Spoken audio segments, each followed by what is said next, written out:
Assalamualaikum warahmatullahi wabarakatuh. Baiklah, Baiklah, kami dari kelompok MIPA First akan mempresentasikan hasil proyek kami yang berjudul MIPA First Perpustakaan Digital FMIPA. Proyek ini merupakan tugas akhir dari mata kuliah pengembangan sistem informasi berbasis web yang diampu oleh Pak Zul Indra STMSC. Selanjutnya, perkenalkan, saya Zahra selaku moderator sekaligus pemateri, dan di samping saya yaitu Nur Khairatul Ain Fitri dan juga Khairunisa Prina Anggitya selaku pemateri. Langsung saja kita masuk ke definisi dari MIPA First-nya. Langsung saja kita masuk ke definisi dari MIPA First itu sendiri. MIPA First adalah sebuah inisiatif digital yang dirancang secara khusus sebagai website perpustakaan digital bagi seluruh sivitas akademika di Fakultas Matematika dan Ilmu Pengetahuan Alam atau FMIPA. Platform ini didesain untuk menjadi wadah sentral pencarian dan akses sumber daya ilmiah, mencakup beragam jenis literatur seperti buku, referensi, akademik, dan jurnal penelitian. Tujuan utama dari pengembangan Metaverse adalah untuk memodernisasi dan mempermudah cara mahasiswa dan juga dosen FMIPA dalam mengakses informasi ilmiah yang mereka butuhkan, menghilangkan hambatan geografis dan waktu yang seringkali terkait dengan perpustakaan konvensional. Beralih ke latar belakang pengembangannya. Pesatnya perkembangan teknologi informasi menuntut institusi pendidikan untuk beradaptasi, terutama dalam akses sumber daya ilmiah. Perpustakaan konvensional seringkali terbatas oleh ruang fisik dan jam operasional, menyulitkan sivitas akademika dalam mengakses informasi secara efisien. Menjawab tantangan ini, Metaverse hadir sebagai inisiatif digital berupa website perpustakaan yang khusus dirancang untuk FMIPA. Tujuannya adalah memodernisasi dan mempermudah mahasiswa, dosen, serta admin dalam mencari dan mengakses beragam literatur ilmiah, menghilangkan hambatan geografis dan waktu. Dengan demikian, Metaverse diharapkan dapat meningkatkan efektivitas pembelajaran dan penelitian di lingkungan FMIPA. Penjelasan selanjutnya mengenai segmen pasar dan data pesaing yang akan dijelaskan oleh Nisa. Kepada Nisa, dipersilakan. baik. Terima kasih kepada Zahra yang telah menjelaskan mengenai latar belakang dan definisi. Selanjutnya, saya akan menjelaskan terkait segmen pasar dan data pesaing dari MIPAVERS. Segmen pasar dari MIPAVERS ini ada tiga. Yang pertama mahasiswa, yang kedua dosen, lalu ada staf perpustakaan. Mahasiswa itu dapat mengakses cepat dan praktis ke e-book dan e-journal. Lalu juga dapat meminjam dengan metode online dan notifikasi jatuh tempo. Lalu juga cocok untuk jadwal kuliah mereka yang padat karena lebih fleksibel. Lalu yang kedua dosen. Nah, dosen itu bisa mengefisiensi pencarian bahan ajar dan referensi ilmiah. Lalu dosen juga dapat mengupdate koleksi terbaru. Lalu ketiga, dapat mendukung kegiatan penelitian dan pengajaran. Lalu ada staf perpustakaan. Di sini staf perpustakaan dapat manajemen koleksi digital, sistem katalogisasi otomatis, monitoring pengguna, dan pengelolaan akses pengguna. Selanjutnya data pesaing dari Metaverse. Data pesaing Metaverse ini ada tiga. Yang pertama, basis data jurnal ilmiah umum dan internasional. Metaverse bersaing dengan platform besar seperti Google Scholar, Science Direct, dan Scopus dalam hal cakupan subjek, aksesibilitas, konten gratis versus berbayar, fitur pencarian, dan ketersediaan teks penuh. Lalu media sosial dan komunitas akademik online. Grup media sosial dan forum diskusi menjadi alternatif bagi pengguna yang mencari kecepatan berbagi informasi dan interaksi. Meski ada risiko keterpercayaan sumber yang perlu diperhatikan. Lalu ada data pesaing yaitu perpustakaan fisik lain. Meskipun MIPA First digital, perpustakaan fisik lain atau daerah atau nasional itu masih menjadi pesaing dalam hal aksesibilitas dan keunikan koleksi cetak yang mungkin belum tersedia secara digital. Sekian dari saya. Selanjutnya mengenai kelebihan dan fitur yang dimiliki dari Mipaverse akan dijelaskan oleh Nur Hairatul. Kepada Khaira, disilakan. Terima kasih kepada Nisa. Selanjutnya saya akan menjelaskan kelebihan dan fitur dari website MIPAverse. Pertama, dari hero mahasiswa itu tentunya sign up dan login yang mudah dan cepat. Kemudian mahasiswa dapat koleksi buku yang ter-up to date. lalu dapat melihat koleksi buku yang terpopuler. Kemudian mahasiswa juga dapat menggunakan fitur peminjaman buku dan juga menampilkan riwayat peminjaman, terus juga dapat menggunakan fitur bookmark dan terdapat fitur portal edukasi. Selanjutnya dari role dosen, tentunya sign up dan login yang mudah dan cepat. Kemudian mendapatkan koleksi buku yang up to date, lalu dapat menggunakan fitur peminjaman buku, fitur riwayat peminjaman buku, kemudian ada fitur peminjaman kelas, fitur notifikasi dari admin, dan juga fitur permintaan buku baru. Selanjutnya dari role admin, tentunya login yang mudah dan cepat, kemudian fitur manajemen koleksi buku, kemudian terdapat fitur permintaan buku baru dari dosen, kemudian terdapat fitur riwayat peminjaman buku dari mahasiswa dan dosen, kemudian terdapat fitur kelola portal edukasi, ada fitur kelola peminjaman buku dan juga peminjaman kelas, kemudian fitur kelola koleksi populer, selanjutnya fitur kelola notifikasi, fitur pemantauan ulasan atau komentar, dan fitur daftar akun pengguna. Selanjutnya kami akan mendemokan website MIPA First. Saya akan kembalikan ke moderator. Baiklah, selanjutnya kita masuk ke bagian demonstrasi dari MIPA First. Berikut adalah halaman atau home awal dari MIPA First itu sendiri. Jika kita klik home di sini, maka akan mengarahkan ke halaman home yang berisi tulisan "Selamat datang di MIPA First, Perpustakaan Fakultas Matematika dan Ilmu Pengetahuan Alam." Jika kita klik bagian about, maka akan mengarahkan ke bagian about yang berisi deskripsi dari MIPA First itu sendiri. Dan jika kita klik info, akan mengarahkan ke bagian info, di mana terdapat info mengenai alamat, jam operasional, dan juga sosial media dari MIPA First. Selanjutnya, jika kita klik logo atau icon user di sini, kita akan diarahkan ke halaman login. Di sini kita bisa masukkan username dan passwordnya. Misalnya, kita masukkan username yang salah.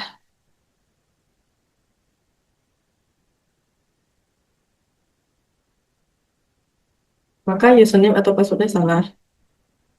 Lalu kita coba menggunakan SQL injection. Script SQL injection yaitu ini. Kita masukkan password yang asal. Kita coba. Nah, maka dia tetap username atau passwordnya salah. Di sini sudah terbukti bahwa sistem keamanan login kami sudah aman atau cukup bagus. Tentunya kita masukkan dengan username dan password yang benar. Nah, di sini berhasil login Zahra itu sebagai dosen. Kita cobakan login Khaira sebagai admin di sini. Nah, di sini sudah muncul dashboard admin. Lalu kita coba lagi. Nisa sebagai mahasiswa. Nah, berikut tampilan dashboardnya.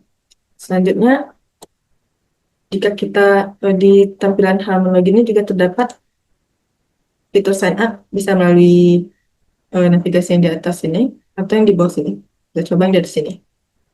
Di sini kita bisa memilih sign up sebagai student ataupun dosen. Kita coba sebagai student.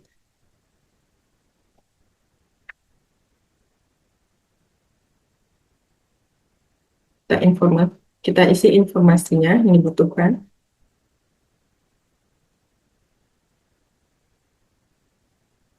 Nah, registrasi berhasil, maka akan langsung diarahkan ke halaman login kembali. Lalu kita isikan lagi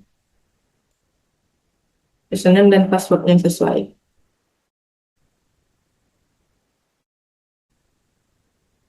Nah, maka berhasil terdaftar sebagai mahasiswa. Begitu juga jika kita sign up sebagai dosen, sama hal.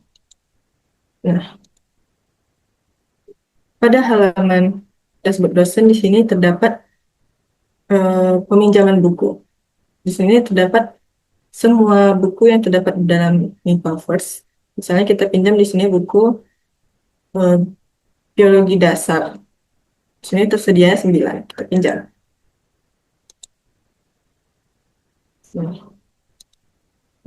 Jangan. Nah, akan diarahkan kembali dalam 3 detik. Di sini bisa dilihat biologi dasarnya sudah berstatus sedang dipinjam oleh Anda. kita lihat di adminnya, manajemen peminjaman buku. Di sini biologi dasarnya statusnya dipinjam. Di sini admin bisa melakukan aksi dikembalikan, terlambat, hilang, ataupun menghapus.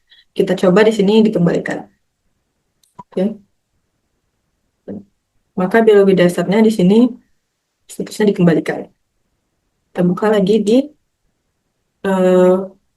dashboard dosen di bagian riwayat peminjaman. Nah, di sini biologi dasarnya sudah berstatus dikembalikan pada tanggal kembali seperti berikut. Selanjutnya, kita masuk ke bagian manajemen koleksi buku di admin. Di sini kita bisa menambahkan buku baru. Kita lihat di sini sebelumnya biologi terdapat 5 buku ya. Kita masukkan misalnya judul bukunya Bio 1.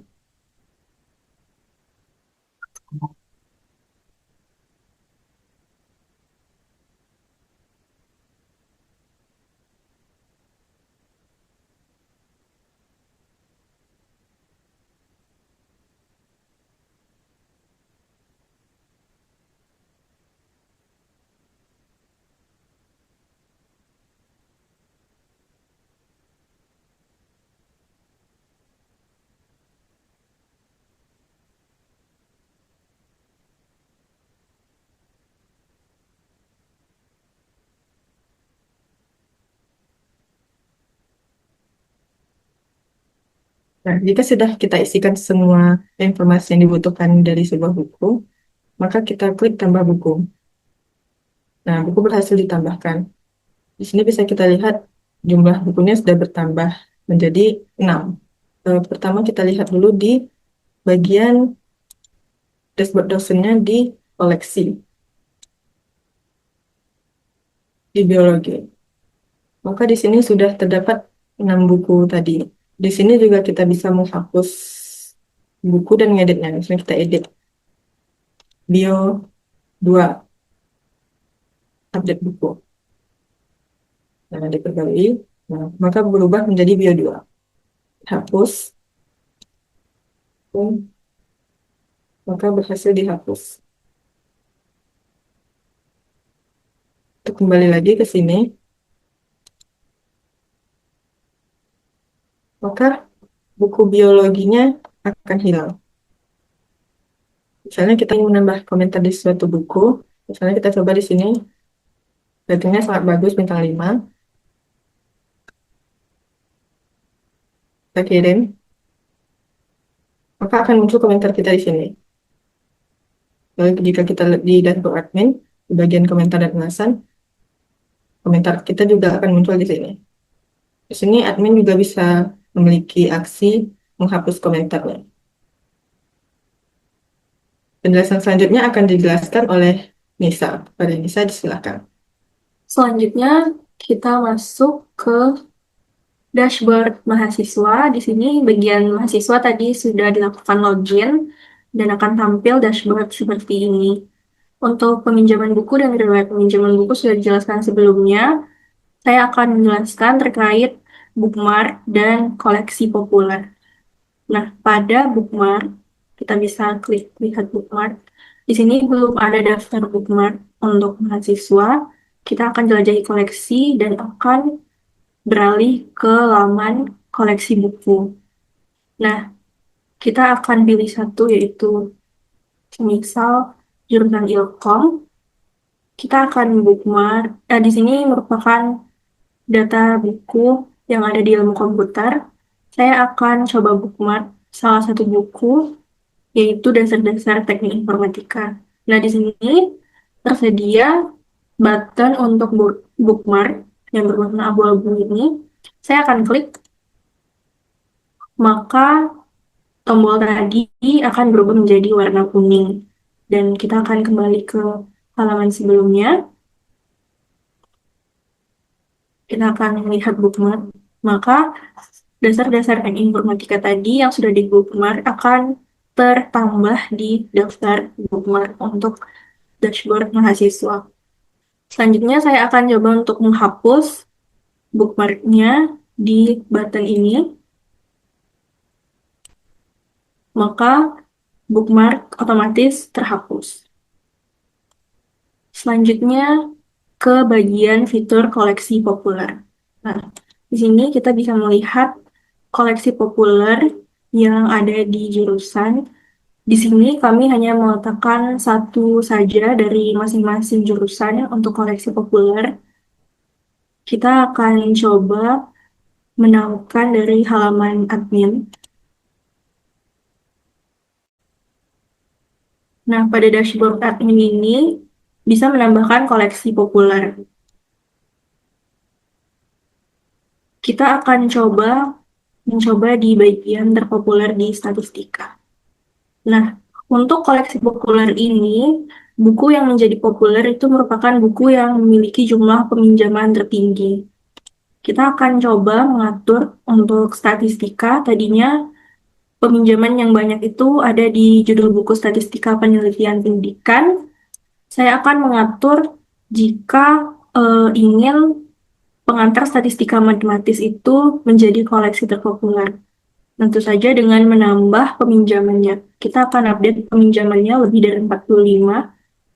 Semisal 50 peminjaman, klik button update peminjaman, kita klik promosikan populer. Nah, maka otomatis di terpopuler statistika berubah buku yang populer itu menjadi pengantar statistika matematis. Dan jumlah peminjamannya juga terlihat di sini ada 50 peminjaman. Selanjutnya kita ke bagian fitur portal edukasi. Di sini mahasiswa bisa melihat e-book dan e-jurnal yang ditambahkan oleh admin. Nah, kita ke bagian manajemen portal edukasi di dashboard admin. Di sini bisa menambah e-book baru. Misal saya ingin menambah e-book baru,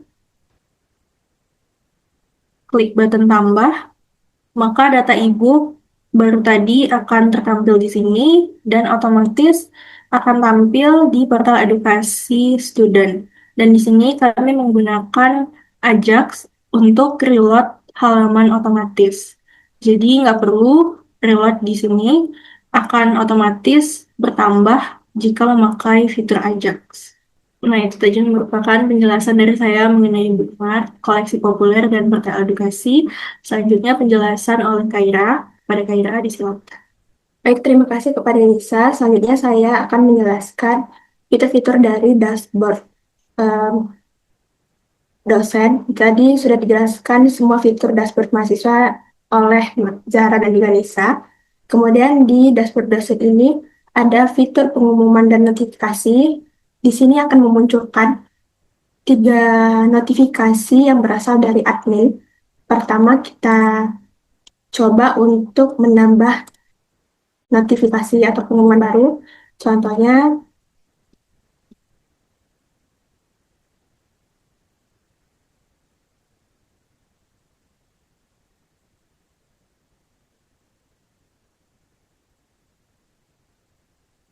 kita kirim notifikasi, maka secara otomatis notifikasi yang baru kita tambah tadi akan muncul di daftar notifikasi admin. Kemudian akan muncul juga di fitur pengumuman dan notifikasi dosen, yaitu notifikasi terbaru. Kita juga bisa menandai sudah dibaca.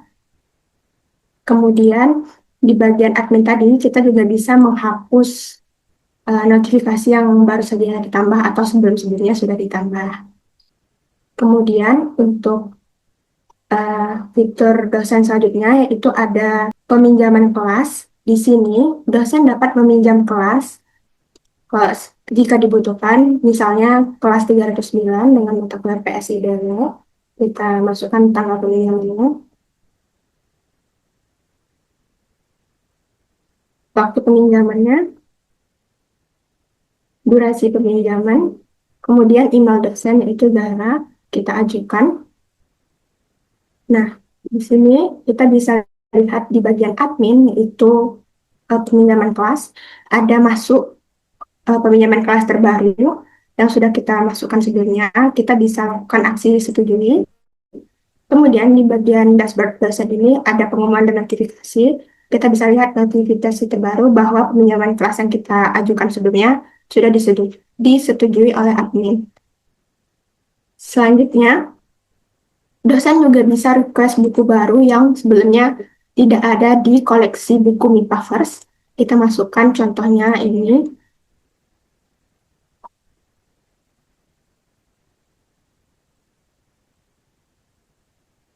Kita coba kirim permintaan request buku baru. Kemudian kita cek di admin, fitur admin yaitu permintaan buku baru. Maka secara otomatis akan bertambah permintaan buku baru yaitu yang kita tambahkan tadi. Kita coba untuk menolak permintaan buku tersebut. Kemudian kita cek di dashboard dosen yaitu pengumuman dan notifikasi, maka terdapat notifikasi terbaru yaitu permintaan buku ditolak oleh admin. Kita bisa tandai sudah dibaca. Selanjutnya di bagian admin itu ada fitur daftar akun pengguna, yaitu menampilkan akun-akun yang sudah sign up untuk MIPA First ini. Terakhir, ketiga homepage ini yaitu lecturer bisa log out, admin juga bisa log out, dan student juga bisa log out. Sekian penjelasan MIPA First dari saya kembalikan ke moderator. Baiklah, demikianlah presentasi kami mengenai MIPA First. Semoga apa yang sudah kami sampaikan tadi bisa bermanfaat dan menambah pemahaman kita semua. Lebih dan kurang kami mohon maaf yang sebesar-besarnya. Sekian dari kami, wabillahi taufiq wal hidayah. Wassalamualaikum warahmatullahi wabarakatuh.